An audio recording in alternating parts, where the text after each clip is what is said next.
salam jumpa kepada seluruh teman-teman di podcast Cerita di Balik Layar.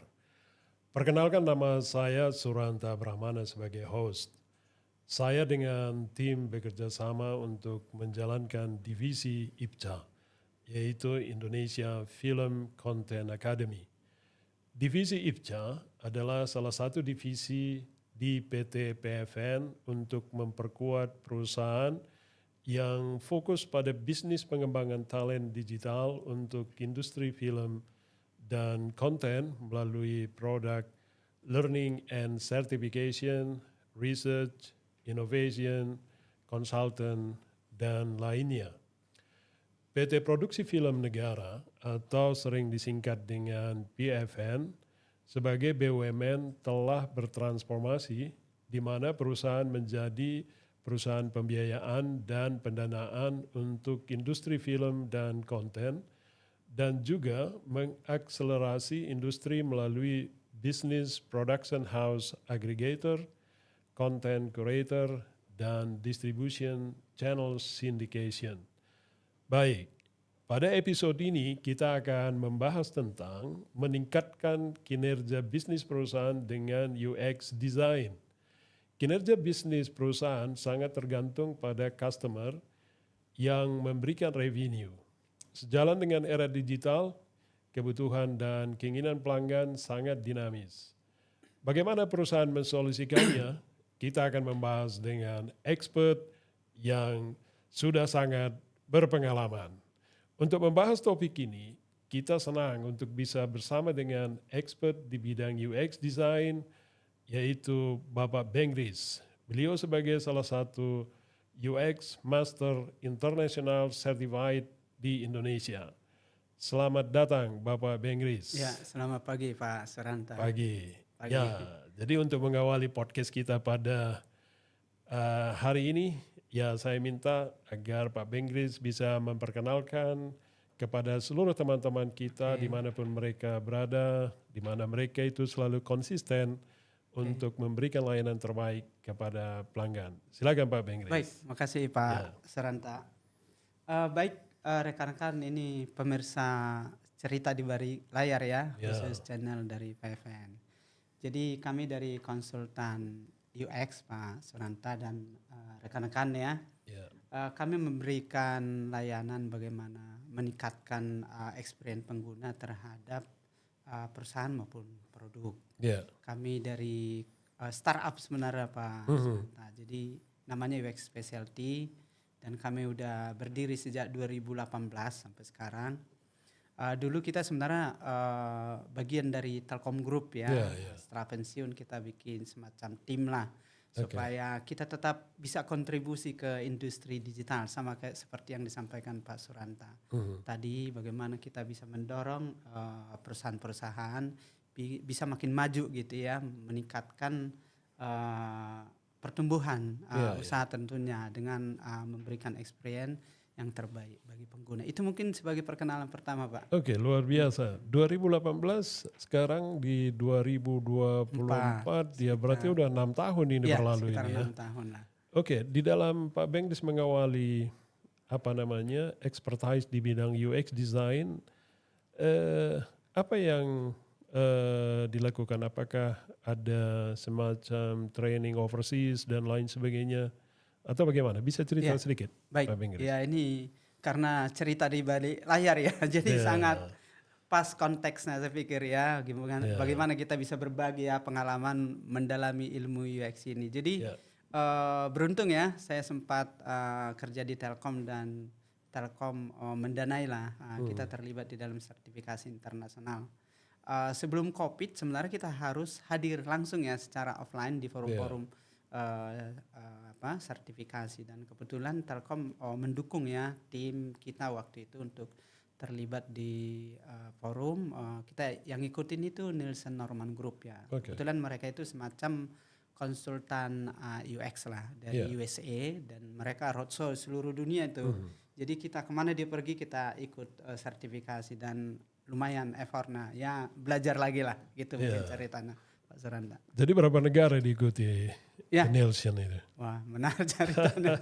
Jadi waktu itu memang pertama-tama karena ada kawan kita orang Australia, kamu harus ikut nih sertifikasi. Jadi pertama sekali mereka di Australia di Sydney, kita hadir di sana. Jadi sempat 2 kali ke Sydney, ke Melbourne, Singapura beberapa kali gitu ya karena dekat ya.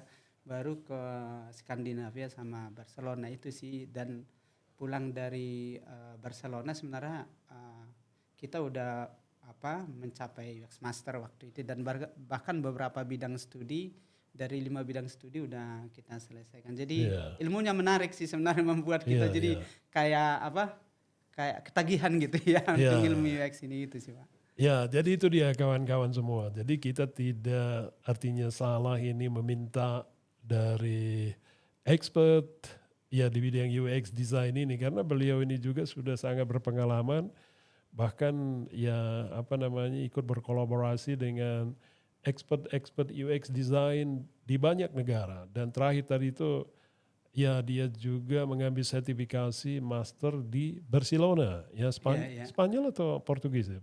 Barcelona. Spanyol tentunya Barcelona ya. Jadi ingat gitar Spanyol kawan-kawan. Jadi kalau begitu terkait dengan gitar Spanyol, ya coba kita elaborasi terkait dengan UI UX. Ya jadi ya kita kan sering juga mendengar ini Pak Benggris ya, UI UX. Bisa dijelaskan terkait dengan UI UX, apakah ada korelasi juga dengan gitar Spanyol begitu? Iya, kalau gitar Spanyol ini kan banyak ininya konotasinya orang macam-macam. Tapi paling tidak ini sekarang terminologi memang sangat populer, bahkan sekarang ini di Indonesia sih sebenarnya udah khususnya di startup ya itu udah sangat familiar ya. Waktu kita mulai belajar UX sebenarnya di Telkom itu startup belum tahu UX sebenarnya. Dan kebetulan kita langsung dari sumbernya itu. Jadi pionir istilah UX itu Don Dorman kita belajar dari ownernya langsung. Owner yang meng-create lah, yang menginitiate itu terminologi UX. Nah kalau kita lihat untuk berbagi juga di sini ya di acara di balik layar ini. Jadi ada 2 emang perspektifnya. Kalau UI itu tampilan, visualisasi ya. Kalau di bahasa singkatnya look and feel gitu ya. Jadi sama kayak gitar Spanyol itu terlihat cakep, cantik gitu ya. Jadi ingin dipetik terus gitu. Iya, ingin. Nah, petikannya itu namanya UX gitu ya. Karena kalau kita lihat look and feel, cantik, cakep gitu. Tapi bukan warna-warni, klip bukan sebenarnya. Tapi kita lihat istilahnya desain yang kalau istilah kerennya itu breathable. Artinya kayak lega gitu ngelihat, kayak ringan gitu ngelihatnya.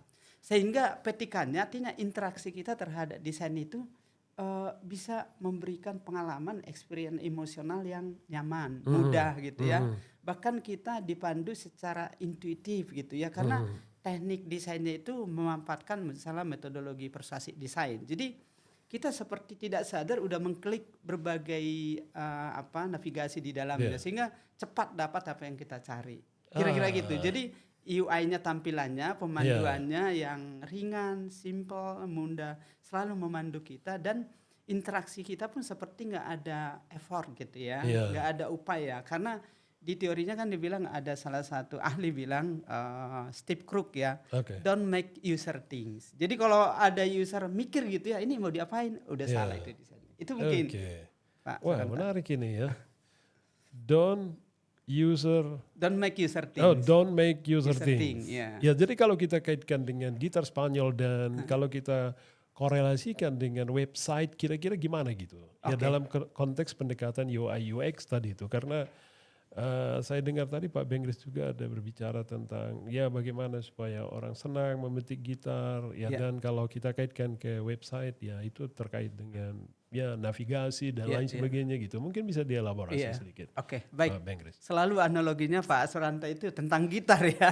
Bentuknya, harmonisasinya gitu ya. Jadi kembali ke sana barangkali ya. Bagaimana orang supaya merasa mudah gitu ya. Jadi kalau misalnya pemain gitar kan kelihatan tuh ada beberapa senar gitu ya, bagaimana metiknya, mana yang ditekan itu. Harmonisasi dari warna, tata letak di ruang, space, frame-nya itu. Jadi sebenarnya secara desain ada beberapa panduan. Contohnya di website itu ada panduan desain ya. Nah panduannya itu apa? Panduan secara de facto sebenarnya. Karena di dunia ini nggak ada badan yang ngurusin tentang standar harus ngikutin enggak gitu. Tapi by pengalaman pengguna digital harus layaknya seperti apa. Contoh sederhana, kalau orang mau cari search seperti di kanan atas, nggak mungkin tempat lain itu. Logo selalu di kiri atas gitu ya. Baru kita lihat mungkin di depan itu ada kayak hero picture gitu ya. Hero picture ini harus benar-benar menyampaikan apa sih website ini. Artinya first impression. Sama kayak tadi misalnya kalau Pak Suranta bilang tentang gitar Spanyol, kalau saya misalnya analoginya ngelihat cewek cantik gitu ya. Kesan pertama harus terlihat ini, wah ini mantap ini cantik, cerdas kelihatan, energik kelihatan. Jadi bisa kita aja ini kerjasama misalnya kayak gitu. Jadi ketika kita lihat sebuah website itu tampilan ringan, label atau statement atau brand statement di situ langsung bisa menjelaskan dia itu menawarkan produk apa dan kualitasnya seperti apa dan kenapa dia menjamin kualitas, karena apa buktinya, proofnya. Ada 3 hal ini yang harus bisa disampaikan dan ukuran cuma 5 detik itu orang harus tahu itu desain yang terbaik seperti itu. Apa yang 3 itu Pak Ben? Nah, pertama-tama dia menawarkan apa ya, dia menawarkan apa dan bagaimana membuktikan dia bahwa menawarkan itu bisa diwujudkan gitu ya. Dan tentang kualitasnya juga. Contohnya misalnya sederhana, kami coba pernah asesmen sebuah website gitu ya. Jadi dia menawarkan tentang sebuah layanan membuat website cepat gitu, instan.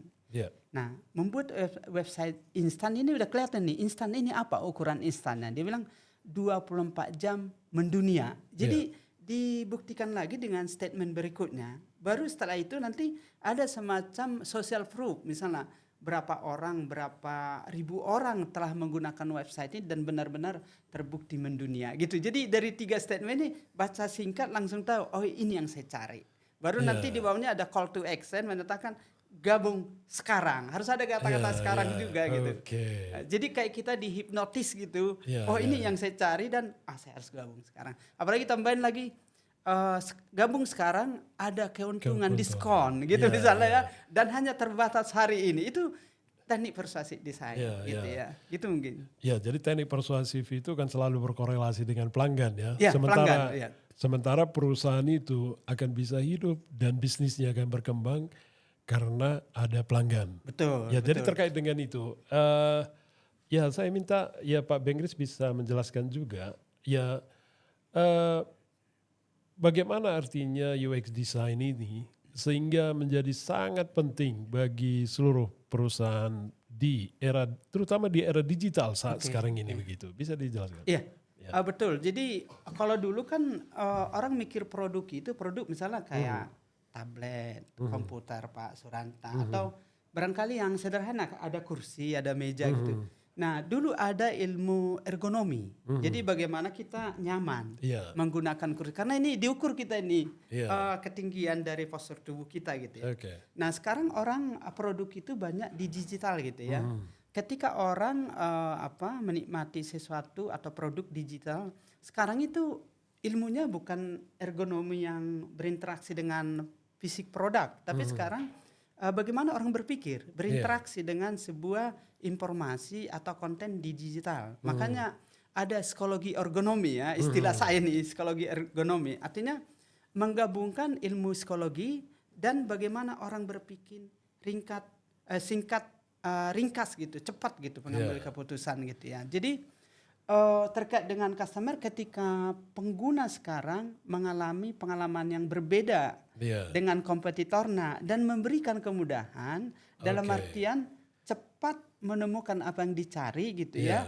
Itulah yang selalu membuat dia terdorong kembali untuk kembali ke produk ini.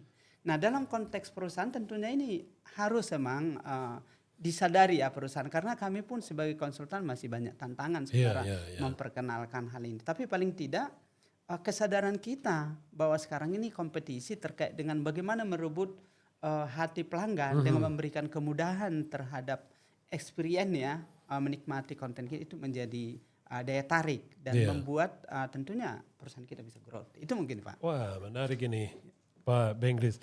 Jadi kalau secara simpel itu ya kan, bahwa perusahaan itu kan selalu berusaha dengan sekuat tenaga untuk mencari solusi-solusi yang terbaik berdasarkan kebutuhan dan keinginan pelanggan. Dan salah satu pendekatannya itu adalah kita bisa terapkan UX design, begitu kan. Baik, terkait dengan itu, ya tentu Pak Bengkris juga banyak pengalaman begitu kan. Ya jadi ya mulai dari penerapan UX design itu di berbagai perusahaan begitu. Ya jadi kan UX design ini, dan kita lihat perusahaan itu juga ada yang perusahaan profit oriented, ada yang non profit oriented. Ya bagaimana kira-kira menurut pengalaman Pak Bengkris, apakah UX design itu bisa diterapkan untuk kedua jenis perusahaan ini? Ya, bisa tentu Pak Suranta. Karena gini, ada satu sebenarnya konsep tentang UX ini. Konsepnya adalah human centric design. Human centric design, karena emang dalam konteks ini yang kita bahas hari ini penggunanya manusia gitu ya. Jadi itu mau profit atau bukan profit pun tentang kita tetap goalsnya. Maksud saya tetap goalsnya bagaimana kita memberikan kemudahan kepada pengguna tentang apa yang diinginkan. Jadi nggak mesti harus mengejar revenue sehingga kita memberikan kemudahan. Tapi bagaimana penggunanya datang ke kita dan dia tetap happy gitu ya. Itu mungkin Pak. Ya, jadi baik itu profit oriented company, non profit itu kan selalu berorientasi bagaimana mereka itu akan memberikan kemudahan bagi mereka punya customer. Karena bagaimanapun masing-masing perusahaan ataupun organisasi itu memiliki customer ya kan. Dan punya KPI juga. Punya KPI. Non profit tentang mungkin viewer ya. Jadi bagaimana orang selalu hadir gitu ya. Iya, tetap ada KPI terkait dengan orang merasa nyaman dan selalu berkunjung ke sana. Ya, gitu. Jadi terkait dengan kemudahan tadi itu ya sesuai dengan pengalaman Pak Bengkris, ya bagaimana kedua jenis perusahaan itu mengadopsi itu UX design begitu. Karena kan terus terang ini sangat-sangat penting begitu. Mungkin bisa secara singkat bisa dijelaskan gitu sehingga mudah dipahami oleh teman-teman semua begitu. Baik. Jadi tantangannya memang adopsi biasalah. Kalau di sekarang tren misalnya transformasi digital masih dalam koridor aspek itu sebenarnya. Tentang UX pun bagaimana perusahaan mentransformasi dirinya mengadaptasi tentang UX. Jadi apa yang diadaptasi tentang UX? Metodologi harus dikuasai emang, harus dipahami. Metodologi. Metodologi. Misalnya pertama-tama dalam pengalaman kami nggak mudah emang meyakinkan sebuah perusahaan bahwa Anda harus mengikuti metodologi ABCD dalam konteks melakukan proses desain produk gitu ya. Misalnya pertama kita bilang Anda nggak boleh berdasarkan opini sendiri, perspektif sendiri. Mendesain sebuah produk, tapi Anda harus berdasarkan riset kepada pengguna, target pengguna Anda. Jadi apa yang dirasakan pengguna, apa yang dialami, apa yang diharapkan, itu yang harus didesain. Ya. Jadi emang pengalaman kami biasanya baik profit atau non profit organisasi cenderung kami selalu upayakan berinteraksi dengan top level saat ini ya. Karena emang dari Nielsen Norman Group pun bilang sebenarnya kalau di Amerika, Eropa itu udah matur lah ya, udah matang gitu, udah orang sadar bahwa ini penting gitu ya. Tapi waktu kita terlibat di forum-forum di Asia Pasifik bilang knock the door. Jadi berusaha, ayo dong gitu ketok gitu. Lo harus mikir ini nih karena kita berdaya saing tidak hanya di Indonesia aja dengan produk dari luar negeri gitu ya. Jadi harus tahu target penggunanya dan proses desain juga. Proses desain ini pengalaman kami selalu ada pemahaman yang kurang tepat lah dulu ya. Kita anggap desainer dianggap sebuah kelompok terpisah dari proses secara whole gitu ya. Padahal dalam konteks proses desain sebenarnya seluruh stakeholder pemilik produk harus terlibat di dalam proses desain. Dan ada metodologinya itu ada gitu ya. Metodologinya, Itu mungkin dulu sementara. Ya benar-benar. Jadi kalau terkait dengan metodologi dan kalau kita dengarkan tadi yang dijelaskan oleh Pak Bengkris ini, metodologi ini bisa didekati dengan cara push dan juga dengan cara pull gitu kan. Mungkin kita belum membahas secara sangat detail, tetapi mungkin terkait dengan metodologi yang telah diterapkan itu, kira-kira bagaimana respons dari kedua jenis perusahaan ini selama ini dalam konteks, apakah mereka itu merasa bahwa ini UX design ini menjadi suatu beban, atau UX design diterapkan dalam suatu organisasi itu menjadi keuntungan atau besar sekali manfaatnya bisa dielaborasi. Betul, persis ini Pak Suranta ini kayaknya punya experience juga nih. Jadi pertama-tama kalau misalnya pernah kita agak bikin clustering lah ya. Jadi misalnya kalau top leadernya itu udah punya perspektif tentang user centric, customer centric gitu biasanya karena itu direction gitu ya. Ketika kita mau memperkenalkan pendekatan metodologi UX-nya biasanya lebih mudah, acceptable karena ngikutin direction dari BD. Tapi ketika masuk ke middle atau dari bottom up, biasanya itu punya tantangan. Persis seperti Pak Suranta. Biasanya kalau bahasa kita kelamaan. Kesuwen ya bahasa kita ya. Ini kelamaan gitu. Saya mau pengen launching kemarin gitu bukan launching besok, launching kemarin gitu. Jadi dia pengen ada sesuatu ditampilkan lah apapun itu gitu. Tapi biasanya upaya kita selalu coba menjelaskan gitu ya bahwa kegagalan desain itu lebih merugikan gitu ya daripada kita ada effort khusus di awal gitu ya. Ketika nanti desainnya udah bagus, itu akan menghasilkan keuntungan. Bahkan ada hasil riset sebenarnya. Ketika mengikuti metodologi, misalnya tadi riset, target pengguna, perilakunya, pengujian, melakukan proses desain yang benar dengan design thinking gitu metodologinya, itu akan menghasilkan keuntungan ya. Ada riset dari Nielsen Norman Group juga, itu parameter-parameter terkait dengan bisnis. Salah satu lah dulu saya ambil ya misalnya tentang revenue. Dia bilang kalau 20% mah abaikan aja. Jadi walaupun selalu bergerak tapi sangat signifikan gitu ya. Bahkan dalam satu time frame riset dulu 100% revenue bisa meningkat. Bahkan pernah kita buktikan dalam case konsultasi kita 243% naik bulan berikutnya revenue ketika ada perbaikan desain gitu Pak. Wah, luar biasa. Kalau saya tangkap tadi juga ada penerapan design thinking, design sprint gitu kan. Wah, ini juga menjadi daging juga saya pikir itu gitu. Cuma kan karena mungkin nanti di lain kesempatan kita akan bisa membahas lebih detail bagaimana hubungan antara UX design dengan design sprint ya. Boleh. Saya coba lanjutkan beberapa poin lagi gitu kan. Ya tentu di dalam implementasi bagaimanapun ada tantangan, kemudian ya tentunya kan top level management itu juga ingin perusahaannya tetap maju gitu. Sehingga dalam implementasi UX design itu apakah ada semacam key performance indicators yang harus dipedomani oleh seluruh elemen organisasi dalam perusahaan? Bisa dijelaskan? Baik. Ada beberapa perspektif ya. Artinya kalau dalam korporasi lah dulu ya kita lihat. Jadi kebetulan kembali lagi merujuk ke Nielsen Norman Group. Memang mereka merancang berbagai instrumen-instrumen sehingga kita yang punya korporasi punya alat ukur gitu ya. Jadi kalau NNG itu bikin semacam corporate maturity level tentang UX gitu ya. Ada 8 level memang di sana. Jadi sebuah perusahaan yang berada di top lah ya, yang udah berorientasi kepada pengguna pertama-tama, selalu mendasarkan semua inisiatif, aktivitas, program mereka itu berdasarkan riset itu salah satunya riset. Nah, nanti di dalam riset ini di level kedua, misalnya tentang pengujian. Nah, jadi setiap produk sebelum di launching bahkan sedini mungkin masih tahap desainnya harus diujikan gitu ya.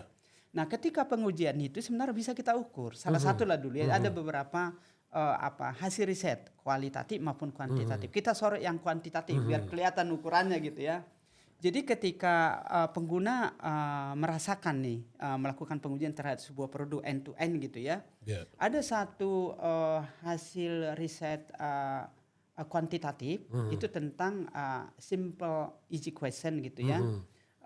Ditanyakan seberapa mudah Anda menggunakan gitu ya. Jadi kalau misalnya nanti rata-rata dari audiens yang kita tanyakan misalnya berapa angkanya. Jadi skala global udah enggak? Ada angkanya misalnya 58 gitu ya. Apa kita udah bersaing di skala global gitu. Termasuk parameter-parameter yang lain bisa kita ukurkan dan ketika lakukan pengujian kembali nanti bisa kita lihat nih growth nggak gitu ya. Ketika bertumbuh berarti kita menuju area yang benar gitu. Itu mungkin. Wah, menarik ini. Ya, jadi teman-teman semua di dalam implementasi UX design tentu ada KPI Ya, jadi kan sering di dalam manajemen itu kan, if you can measure, you can manage. Iya, Kan betul, begitu betul. kan. Nah, jadi ini bisa pendekatannya kuantitatif dan juga kualitatif. Ya, tapi kan yang menarik ini kuantitatif. Kita akan pasti membahas lebih detail nanti unsur-unsur KPI secara kuantitatif ya di session-session berikutnya. Siap, begitu, Pak kan? Suranta. Jadi artinya sebelum kita ya ini kan bagaimanapun saya memahami ya waktunya Pak Benggris ini kan sangat sempit ya. Jadi ya pasti kita akan lakukan session-session berikutnya yang akan lebih detail gitu. Pertanyaan terakhir mungkin ini. Di dalam konteks implementasi pengukuran tadi itu, kalau menurut pengalaman Pak Benggris, ini apakah ada suatu metode yang teruji dan simple gitu? Apakah ada sejenis misalnya internal assessment yang dilakukan atau external assessor yang akan diundang oleh perusahaan untuk memastikan bahwa sistem implementasi UX design di dalam suatu perusahaan itu udah sesuai dengan standar ya baik itu yang ditetapkan oleh perusahaan, benchmark atau best practice begitu. Apakah ada? Oke. Ya. Baik ini Pak Suranta, ini selalu emang ditanyakan ini beberapa korporasi. Karena kembali lagi selalu kita harus melihat intisarinya. Jadi pendekatan UX ini bukan berarti kita harus comply ke proses, bukan itu. Jadi selalu emang kita adaptif sebagai konsultan, adaptif dengan kebutuhan pengguna. Prinsipnya do a little, get a lot. Selalu gitu harapannya. Lakukan do kecil, a little, get a lot. lot. Okay. Sehingga kita emang coba bikin framework yang sangat simple tadi. Goalsnya Pak Suranta. Yang simple. Selalu orang nggak kelamaan gitu ya. Jadi kita selalu sarankan paling tidak harus dikuasai beberapa metodologi. Pertama, pengenalan pengguna dengan melakukan riset persona. Yang kedua, bagaimana proses desain dengan design thinking. Baru ketika sudah melakukan prototype, hasil design thinking harus memahami bagaimana melakukan pengujian dengan usability testing. Itulah dasarnya melakukan iterasi redesign. Nah, jadi keempat metodologi minimal lah harus dikuasai. Kalau enggak nanti kita enggak melakukan proses pendekatan ke pengguna secara iteratif. Ketika itu dilakukan iterasi terus menerus, mestinya KPI baik pengguna akan makin loyal, akan repeat order. Yang kedua, pengguna baru akan nambah karena si pengguna existing yang loyalnya harus testimoni gitu ya. Ujung-ujungnya revenue pasti dapat lah. Gitu kira-kira Pak. Jadi artinya kesimpulan terakhir di dalam melakukan assessment ini ya Pak Benggris dan tim juga bisa melakukan assessment terhadap implementasi UX design dan hubungannya terhadap kinerja bisnis perusahaan kan begitu kan?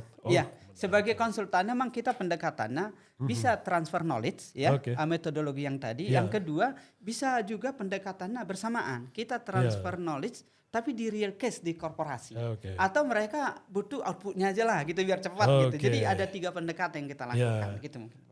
Jadi baik kawan-kawan semua ya. Jadi luar biasa masih banyak yang bisa kita gali dari expert ini. Ya, namun demikian ya jika teman-teman membutuhkan transfer knowledge, kemudian bekerja sama untuk melakukan assessment di dalam implementasi UX design dan dampaknya kepada kinerja perusahaan, bisa menghubungi Pak Benggris ataupun bisa menghubungi langsung kepada PFN melalui divisi IFCA.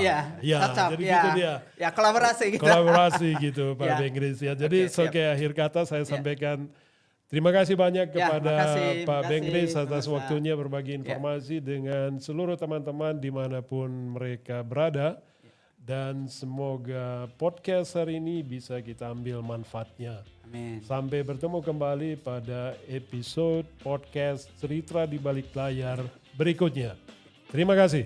Terima kasih Pak Suranta, terima kasih semuanya.